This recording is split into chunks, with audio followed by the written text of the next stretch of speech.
Tonight, the KREM 2 investigators obtained a letter sent to Spokane Mayor Nadine Woodward from a former top housing official the day that he left his job. And in it, he suggests the administration is leaving millions of dollars for housing unspent.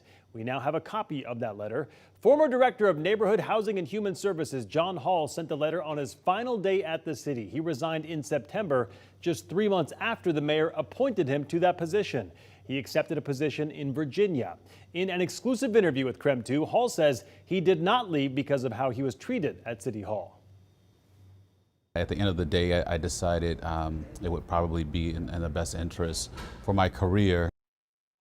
At the door, Hall sent a 27-page letter to the mayor and city administrator describing his observations of dysfunction within the city. KREM 2's Amanda Rowley combed through the document and asked the city to explain why its millions in housing funds haven't been spent. Amanda? Yeah, Mark, in that 27-page letter, John Hall asserts that the city's administration is failing to distribute millions of dollars to address housing in the community. And he describes a combination of understaffing and inexperience as the reason for this. Now, in August, City Council approved $10 million in federal affordable housing funding for 11 projects. This would create 220 units of housing. But Hall wrote, work on these projects haven't even started. He says what's even more disappointing is the city has built up $5.4 million from another housing program, and it's all gone unspent over the last 3 years. On top of that, the city has yet to submit a plan to the U.S. Department of Housing Urban Development on how it will spend $6 million. City spokesperson Brian Coddington attributes the delay in spending to limited staffing in the housing department and competing priorities. There are competing priorities, and there's only so much staff time to go around, and they are moving as quickly as possible. But again, they want to make sure that they're doing the best work that they can do, because these are heavily regulated funding sources that require auditing at both of the state and federal level. Based on the spending deadlines Hall outlined in his letter, the city of Spokane is at risk of losing some of this funding for housing. But Coddington told me the city has no intention of missing those deadlines. Now, Hall's letter also lists recommendations to improve the offices in the housing department, including My 311 and neighborhood services. Coddington says the city is always looking for ways to improve. Amanda Rowley, KREM 2 News. Amanda, thank you very much. All right, let's talk weather now, because we have made it to Friday and the weather is absolutely beautiful outside right now. Let's get outside to Chief Meteorologist Jeremy Legoo in the Outdoor Weather Center. Jeremy, just soaking up the sunshine at this hour. Mark, I've decided that we don't have many days like this left. So if you see me outside, that's where I'm going to stay. I mean, I'm on board. All right, let's do it. Let's talk it, because we're still in the 70s, mid to low 70s, pretty widespread, 73 here in Spokane. A little bit of cloud cover. It's a dirty ridge of high pressure right now, and that dirt is just cloud cover coming through, but we're not getting any moisture with it as it does so.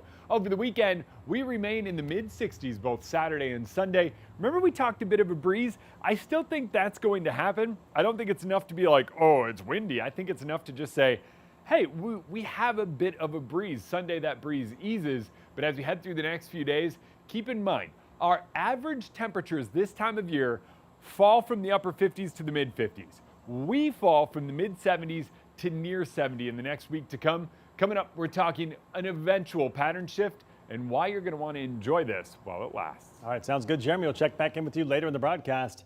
And just in time for the weekend, the Spokane-County Regional Fire Marshal has lifted a county-wide burning ban this morning, and that means people in Spokane County, and the Spokane metro area are no longer under burn restrictions. That ban put into place all the way back on July 22nd when fire season was at its peak. Now that the burn ban is lifted, campfires, fire bowls, and fire pits can be enjoyed once again, but there are still some rules in place. Fires can only be in designated areas and cannot exceed 3 feet in diameter and 2 feet in height. A former teacher from Hayden was sentenced to life in prison for sexually abusing 2 children. Ronald Stone was convicted back in June of 2 counts of lewd conduct with a minor under the age of 16. Our news partners at the Coeur d'Alene Press report that both children were between the ages of 3 and 15 when Stone abused them. Police say the abuse is not connected to Stone's former employment as a 5th grade teacher at Hayden Meadows Elementary School. Well, the Idaho State Board of Education is trying to make getting a 4-year college degree a little bit easier. The board announced a new agreement between Idaho's 8 public universities and community colleges. College students who earn an associate's degree at a community college will be able to move directly into higher level programs at any of Idaho's four-year schools without having to apply. And a reminder now, we are less than a month away from November's elections, and today is the last day to register online to vote in the state of Idaho. Online voter registration ends tonight at 11:59 p.m. You can register to vote online at voteidaho.gov. If you miss that window, you can still register to vote during in-person early voting. That begins on October 24th. Idaho also allows Election Day registration at the polls. In some national headlines now, flags in North Carolina are flying at half staff following Thursday's deadly mass shooting. Police say a 15-year-old is responsible for killing 5 people in Raleigh, including his own 16-year-old brother and an off-duty police officer. Elise Preston reports from Raleigh tonight. We don't have answers as to why this tragedy occurred. As police in Raleigh work to establish a motive for Thursday's deadly shooting spree, North Carolina's capital city continues to grieve. There are several families in our community waking up this morning without their loved ones. Authorities say the alleged 15-year-old gunman terrorized a residential neighborhood over a 2-mile crime scene Thursday evening before he was taken into custody. No child, no grandparent, no one should feel this fear in their communities. Among the dead, 49-year-old Susan Carnitz, whose heartbroken family remembered her in a Facebook post as a wife, mother to 3 boys, and so much more. Officials say a 16-year-old, 2 other women, and Raleigh police officer Gabriel Torres were also killed.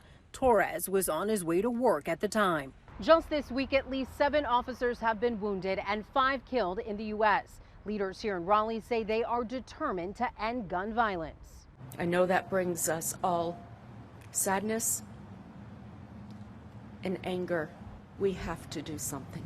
The shooting set off a massive police response and an hours-long manhunt. It was a long standoff, long situation, but the resolution of it has been successful, and I'm very thankful for that. The suspect is hospitalized. Police have not said whether he injured himself or was injured by responding officers. Elise Preston, CBS News, Raleigh, North Carolina.